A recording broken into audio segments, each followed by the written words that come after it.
그러니까 그 고통을 보는 우리의 마음이 어떤 본능에 가깝다라는 이 책에도 고통받는 육체가 찍힌 사진을 보려는 욕망은 나체가 찍힌 사진을 보려는 욕망만큼이나 격렬한 것이다. 뭐 이런 구절이 나옵니다. 뭐 어떤 의견을 갖고 계신가요? 타인의 고통을 소비할 수밖에 없는 이유는 뭐냐. 어떻게 보면 그건 인간의 본능이에요. 그 고통이라는 정보가 내 생존에도 도움이 되니까 어디서 전쟁이 일어나는지 그 전쟁은 얼마나 고통스러운 내용들을 뭐 가지고 있는지 이런 것들 내가 알고 예방할 수 있는 가치가 있기 때문에 사람들은 타인의 부정적인 어떤 불행한 사태나 부정적인 자극에 대해서 어텐션을 주는 거거든요. 그러나 여전히 우리가 왜 타인의 고통에 대해서 무감동하냐. 근데 실제로 뇌에서 고통을 많이 느끼는 활성화가 일어나면 전 전두엽 기능이 동시에 활성화가 돼요.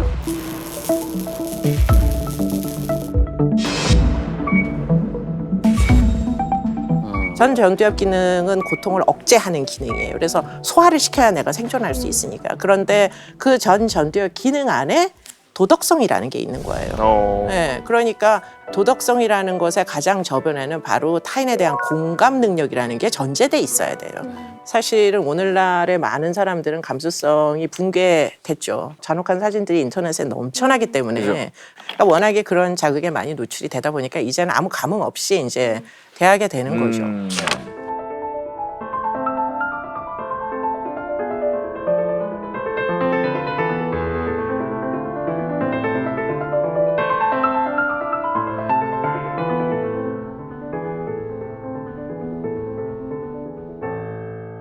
사진이란 게 이제 생겨난 직후에 가장 많이 이 사진이 활용된 곳이 전쟁터라고 제가 들었거든요.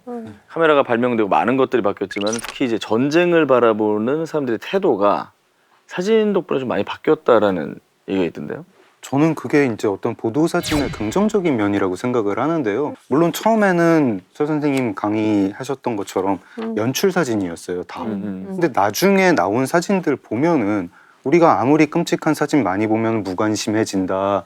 또 저 전쟁 사진이 너무나 미학적으로 아름다워가지고 사람들이 전쟁의 참상을 느끼기보다는 어떤 그 스펙터클을 소비하게 된다. 이렇게 비판을 해도 그런 끔찍한 사진 보다 보면 분명히 마음이 바뀌지 않나요?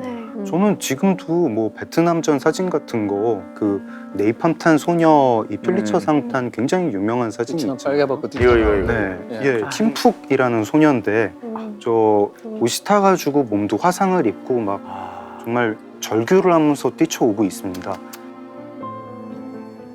저 사진만큼은 이제 수잔 손택도 책에서 저건 거짓일 수 없다 이렇게 얘기를 하는데 저 사진 한 장이 정말 전쟁이 얼마나 끔찍한 건지 웅변을 하고 있어요. 그리고 여기도 이제 뭐 1차 세계대전 때 독가스로 눈이 멀게 된 영국군 병사들 사진 같은 거 이런 걸 보면은 줄줄이 서가지고 이렇게 앞이 안 보이니까 이제 앞사람 어깨를 잡고 가는 그거를 그 독가스로 희생된 사람들이 이렇게 많고 앞이 보이지 않는 채로 이렇게 걸어가고 있는 끔찍한 모습을 볼 때 저는 이런 사진들이 분명히 역할을 한다고 생각을 합니다.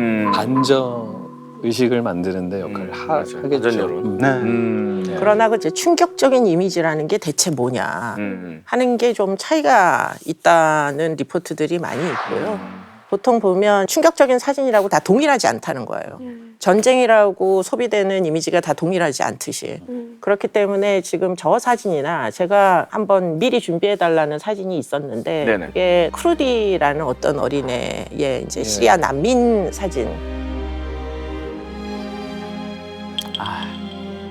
아까 본 사진이나 이 사진을 봤을 때 느끼는 감정은 일반 잔혹한 무슨 시신 사진 이런 거하고는 완전히 다른 느낌이거든요. 그러니까 다 같이 반전이지만 우리가 굉장히 폭력적인 장면을 보여줌으로 해가지고 사람들에게 어떤 전쟁에 대한 반전 의식을 유발할 수 있을 거냐? 그건 그렇지 않을 수도 있다는 거예요. 뭐 지금 여기서 얘기하는 것처럼 그 폭력적인 이미지에 점점 둔감해지게 만들어서 아무런 공감 능력을 일으키지 못하면 사실은 반전 의식까지도 가지 못한 채 그냥 그야말로 외면하는 사진 정도로밖에는 소비될 수 없는데 사실은 저 사진 한 장으로 난민 정책이 바뀌거든요. 유럽의 거의 대부분의 국가에서. 그렇기 때문에 저널리스트들이 하는 행위는 그 행위로 인한 결과까지 가기는 굉장히 어려울 거예요. 그러나 그 저널리스트가 마지막 순간에 선택하는 그 이미지는 정말 많은 정책의 변화나 뭐 여러 가지 변화를 일으킬 수도 있지 않겠느냐 그런 얘기를 하는 겁니다. 근데 교수님 의견에 저도 상당히 공감을 하는데요. 우리가 저런 사진을 봤을 때 저희 사진 기자들은 어떤 생각을 하고 저런 사진을 찍냐면 휴먼 페이스, 사람의 얼굴을 찾으려는 겁니다. 전쟁, 자연재 이것은 결국은 큰 개념이거든요. 전쟁은 국가와 국가 간의 폭력이에요. 그 안에서 고통받는 인간의 얼굴을 보여주려고 하는 것이고요. 글로는 아마 이것으로 인해서 얼마의 재산 피해가 났으면 이렇게 나갈 수 있는 기사지만 우리 사진 기자들이 보여주고 싶은 것은 잔인한 장면, 폭력적인 장면을 보여주려는 게 아니라 그 안에 있는 인간의 얼굴을 보여주려고 하는 거거든요.